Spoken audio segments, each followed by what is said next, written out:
Because I've heard this song a million times. I've sung this song a million times. Never heard it done this way though. Everybody is having the same reaction I just had. Ooh, what did I just listen to? Hello my friends and welcome back to the channel. If you're new here, welcome. My name is Nick. I'm a professional vocalist, voice teacher, content creator, and I love to discover and discuss why we love a performance so much, or a particular performer, or why a video has so many views. And we are in for a treat with this one because it's got 18 million views. And this singer is, of course, Diana Ankudinova. And when I tell you I have absolutely zero knowledge about this singer, who they are, what they can do with their voice, I just know their names popped up a lot, so I figured it was time to do a video. Without further ado, let's watch the video. This is Can't Help Falling in Love. And just before we begin, if you want your video recommendations to get bumped up to the very top of the list and have them posted on this YouTube channel, check out my Patreon. If Patreon's not for you, then you can check out the Buy Me a Coffee link, which is also in the description and in the comment section below. Here we go.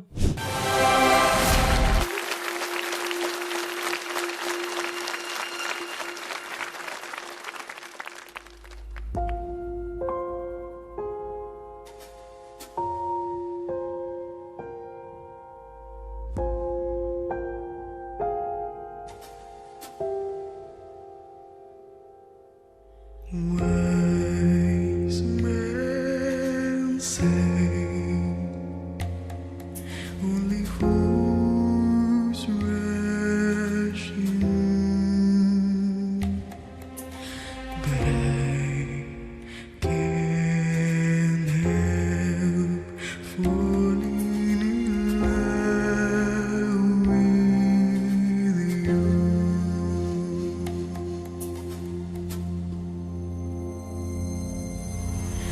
Wise men say only fools rush in, but I can't help falling in love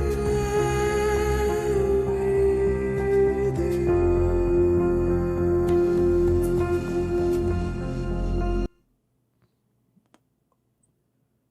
What did I just listen to? I'm holding space for that sound.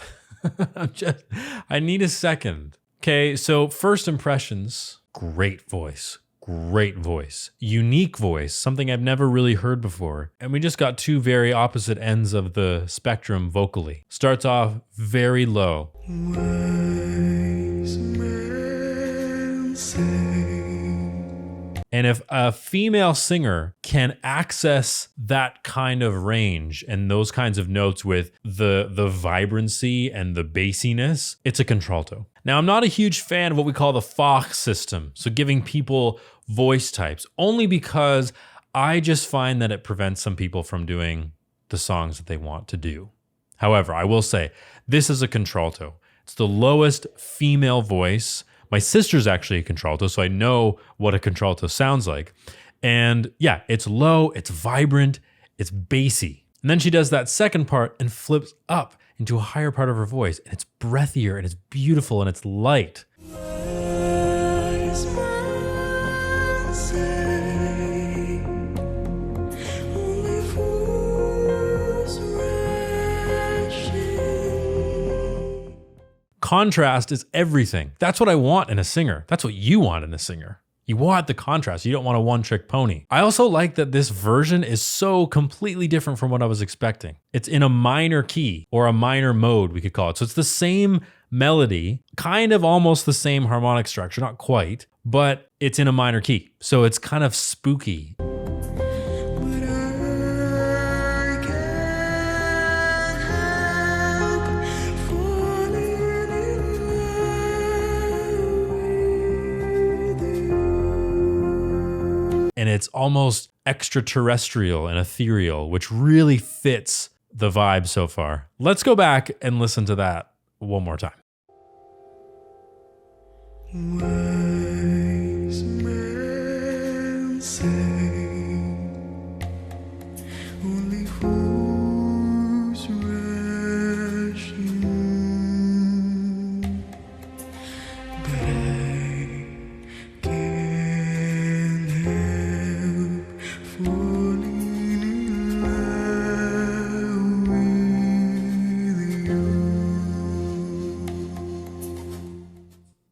such a unique sound. Because I've heard a lot of contraltos. Well, not a lot of contraltos, because it's a pretty rare voice type. It's probably the least common voice type. I've heard a decent amount of contraltos in my life on YouTube and in person and all that stuff. And what Deanna's doing is really, really creating a ton of space. Falling in love. It's almost like she's got, what's the opposite of helium? Sulfur hexafluoride. And I mean this in a complimentary way because I think this is a beautiful and stunning voice. But it's almost like she's got an effect on her voice or something, or like the microphone is doing a voice changer. And I think in part the reason she's achieving that kind of sound is just because there's so much space in the mouth, in the back. Wise men say only fools rush in. Interesting. Let's keep going. Wise men say only fools rush in, but I can't help falling in love with you. Oh, man.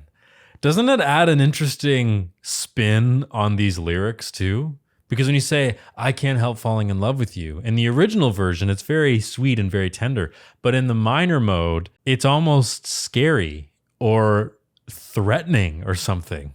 It's really, really fascinating. Don't you just love music and singing and getting something new and fresh? Because I've heard this song a million times. I've sung this song a million times. Never heard it done this way, though. But I can't help falling in love with you.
Everybody is having the same reaction I just had. Ooh, what did I just listen to? As a singing teacher who's kind of heard it all and seen it all, it's kind of hard to challenge my ear and give me a shock and actually scratch my head a little bit and say, what the heck did I just listen to? But that is one of these moments. Believe me when I say, we're going to go back and listen to that again. But what was that sound that I heard? First of all, when she went in the chest voice, perhaps some of the best singing I've ever heard. It kind of slapped me in the face and then hit me a few times. It was powerful and my goosebump-ometer went off, really off. We're going back, hearing that again. This girl is scared, like me. But I can't help falling in love with you.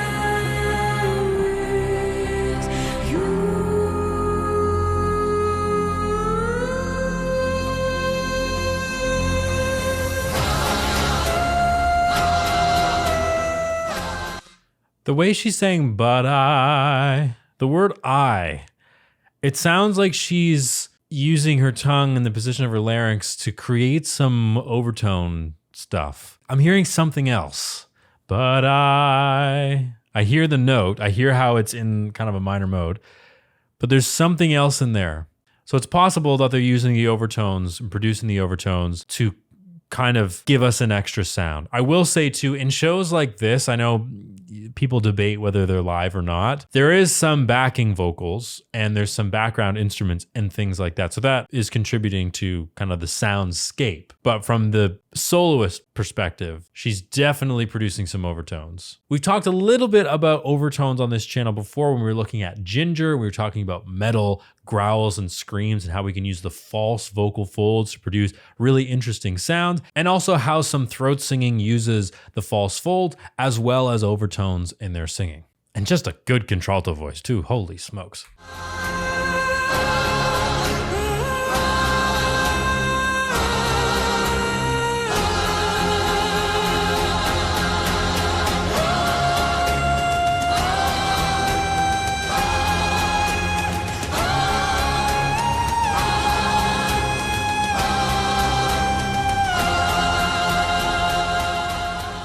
Okay, she's just about to belt it out, but the access on the top range is very impressive. I am someone who doesn't really care how high or how low you can sing, because what's the point if it doesn't sound good? I've heard people that sing into the stratosphere, but it sounds kind of like a dying bird. And I've also heard people on the low end, as low as you can possibly go, but it sounds like a muddy train wreck. It's terrible. So don't flex that. If you can sing super high and super low, don't flex if you can't really do it well. Now, a voice like this, however, can sing low and sing high with the utmost beauty and care and finesse and all these different colors and overtones that are pleasing to the ear. So while I am very impressed with the vocal range, it's not something I care about too much. I'm listening for the tone quality. What does it sound like? This is good. You know, it's not unlike when you listen to the Queen of the Night aria, which I'll play right now. Sure, it's a high note, and it is impressive if any singer can achieve and reach those notes, but if it doesn't sound good, then what's the point? I feel the same way with subharmonic notes and riffing and all these vocal effects that people add. They don't impress me unless you sound good.